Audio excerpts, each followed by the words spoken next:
दोस्तों, बॉलीवुड कलाकारों की बातों पर हमें कभी भी यकीन नहीं होता, भले ही वो कोई भी हो। अगर कोई बहुत अच्छी इमेज वाला कलाकार भी है तो हमें उसके बात पर 100% यकीन कभी नहीं हो पाता। हर कोई कंगना को झांसी की रानी, राष्ट्रवादी और पता नहीं क्या क्या नाम देते रहते हैं, लेकिन हम कंगना की सिर्फ एक आदत की वजह से ही इस पर थोड़ा बहुत विश्वास कर पाते थे। बाकी कंगना की अगर बात की जाए तो कंगना भी है तो इसी गटरवुड का हिस्सा। एक समय ऐसा था जब कंगना ने बॉलीवुड के खिलाफ खुलकर अपनी आवाज बुलंद की थी, लेकिन कंगना अब धीरे धीरे वापस उसी फॉर्मेट में लौट रही है जहां वो काम करती है। कंगना आजकल दो वजहों से चर्चा में है। एक तो मैडम की नई फिल्म धाकड़ का ट्रेलर लॉन्च हुआ है और दूसरी वजह है कंगना की सलमान खान के साथ में पार्टी करना और अब सलमान का कंगना की फिल्म की तारीफ करना। कंगना बात करती है बॉलीवुड में नेपोटिज्म की, ग्रुपिज्म की, कास्टिंग काउच की, अंडरवर्ल्ड की और 4-6 बड़े कलाकारों की दादागिरी की। और मजे की बात है कि कंगना जिन जिन मुद्दों पर बात करती है, जिन जिन मुद्दों को उठाती है, वो डायरेक्ट या इनडायरेक्ट तरीके से बड़े कलाकारों को प्रभावित करते हैं या उनसे जुड़े हुए हैं। सलमान खान ग्रुपिज्म का बाप, नेपोटिज्म का प्रोडक्ट, अंडरवर्ल्ड का। खैर छोड़ो, एक ही बात को बार बार नहीं कहना चाहिए, ये बात सबको पता है। हर कोई जानता है कि सलमान खान कौन है, लेकिन अब कंगना डार्लिंग उसी सलमान के साथ पार्टी कर रही है, वो भी ईद की पार्टी। कंगना का हिंदुत्व शायद कमजोर पड़ने लगा है। एक सच्चा बीजेपी सपोर्टर ईद की पार्टी तो बिल्कुल भी नहीं कर सकता और कंगना से ये उम्मीद तो बिल्कुल नहीं थी कि वो एक मुस्लिम के साथ ईद की पार्टी करेगी। ये लोग जो समझ रहे हैं कि एक पार्टी तो अटेंड की है, इससे क्या फर्क पड़ जाएगा, तो हम आपको बता दें कि ये सिर्फ एक पार्टी नहीं है, ये सिर्फ एक मुलाकात नहीं है। इस मुलाकात का असर आने वाले समय में बहुत गहरा होने वाला है और कंगना इस दोस्ती से एक बड़ा दांव खेलने वाली है। कंगना अच्छे से जानती है कि उसने बॉलीवुड के मूवी माफियाओं से दुश्मनी तो मोल ले ली है, लेकिन उसे वो ज्यादा दिन तक बॉलीवुड में टिकने नहीं देंगी। यही वजह है कि कंगना भले ही आज तक बॉलीवुड के कितने ही कलाकारों को गालियां दे चुकी है, कितने ही लोगों को उल्टा सीधा बोल चुकी है, लेकिन ये कभी भी सलमान, शाहरुख, आमिर और अक्षय के खिलाफ एक शब्द तक नहीं बोली। और संजय दत्त के साथ तो इसने 1.5-2 साल पहले मुलाकात की थी जब SSR का केस गर्म था और खुद कंगना बॉलीवुड के खिलाफ आग उगल रही थी।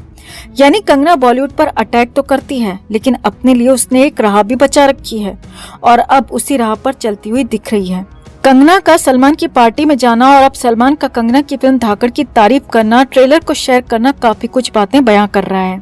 सलमान खान ने जैसे ही कंगना की फिल्म का ट्रेलर शेयर किया है तो कंगना ने भी दिल खोलकर सलमान को खुश करने की कोशिश की है। सलमान द्वारा कंगना के ट्रेलर को शेयर करने के बाद कंगना ने कहा, थैंक यू मेरे दबंग हीरो जिनका दिल सोने जैसा है। मैं अब कभी नहीं कहूंगी कि मैं इंडस्ट्री में अकेली हूँ। पूरी धाकड़ टीम की तरफ से आपका शुक्रिया। मतलब कर दी उल्टी।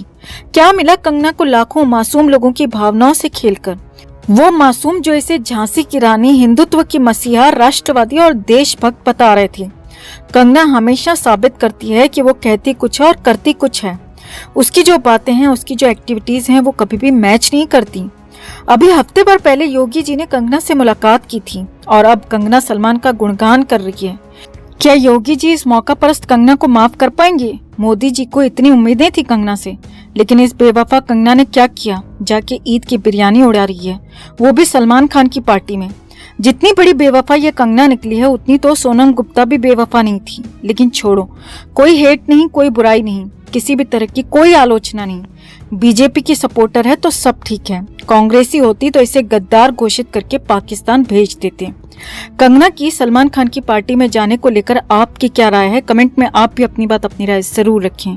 वीडियो को लाइक और शेयर कर अपना प्यार और सपोर्ट भी जरूर दिखाएं। चैनल के साथ जुड़कर चैनल को सब्सक्राइब कर हमारी आवाज बने।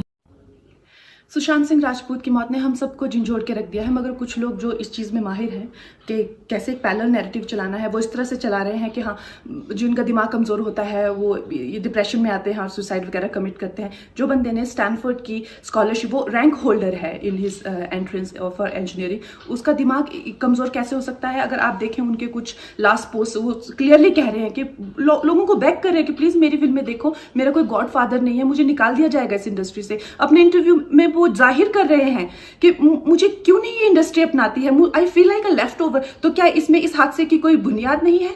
किस तरह से अगर किसी और स्टार किड ने इस तरह से 6-7 के साल के स्पैन में काय पोचे जैसे उनको कोई डेब्यू की कोई एक्नॉलेजमेंट, कोई अवार्ड नहीं मिला, या केदारनाथ या धोनी या छिछोरे जैसी फिल्म, एक गली बॉय जैसी एक वाहियात फिल्म को सारे अवार्ड मिलते हैं। Chhichhore is the best film and the best director, उनकी फिल्म को कोई एक्नॉलेजमेंट नहीं। हमें आपसे कुछ नहीं चाहिए, हमें आपकी फिल्में नहीं चाहिए, लेकिन जो हम खुद करते हैं आप हमारे एक्नॉलेजमेंट क्यों नहीं हमें देते हैं?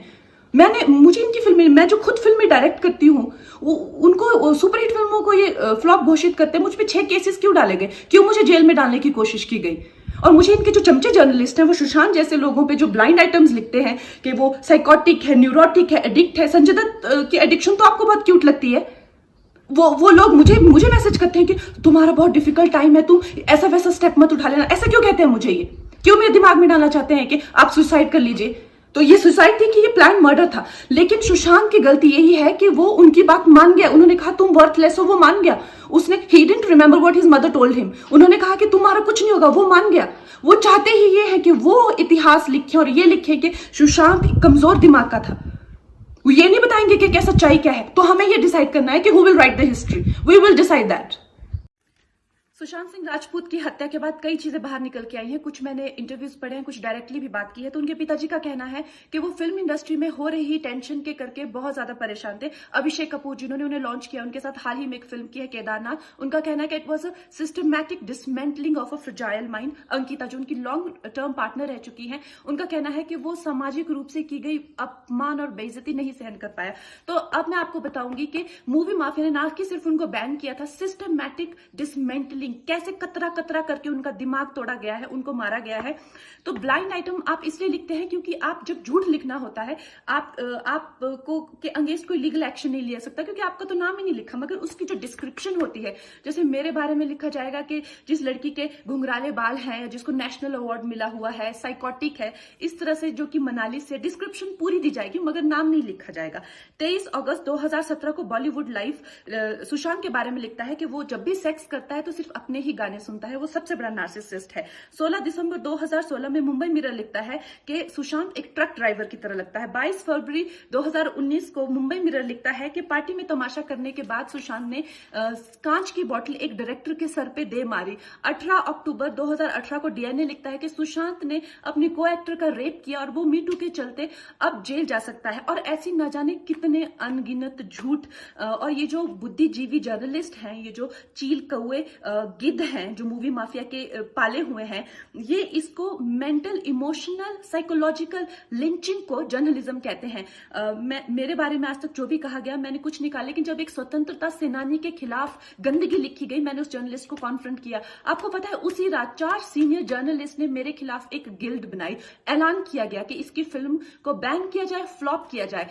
आपको पता 3000 जर्नलिस्ट गैंग अप होते हैं एक अकेली लड़की पर, उसकी इमोशनल लिंचिंग करते हैं सरेआम, और ये समाज कुछ नहीं कहता, कानून कुछ नहीं कहता है। मैंने उन पे केस करने की कोशिश की, मगर 1 महीने बाद वो गायब हो गए। मेरी फिल्म रिलीज हुई, गायब हो गए। तो मेरा कहने का मतलब ये है कि अगर ये समाज जिस अन्याय की बुनियाद पर खड़ा है और कभी आवाज नहीं, आप ये पढ़ते हैं, चटकारे लेते हैं, कभी आपने सोचा है कि कभी नेपो किड्स के बारे में ये क्यों नहीं लिखा जाता है? तो ये अन्याय का फंदा किसी दिन आपके बच्चों के गले में लटका मिलेगा, आपके गले में लटका मिलेगा। इसलिए जब तालियां बजेगी और सीटियां बजेगी, तब आपको पता चलेगा कि क्या गुजरती होगी।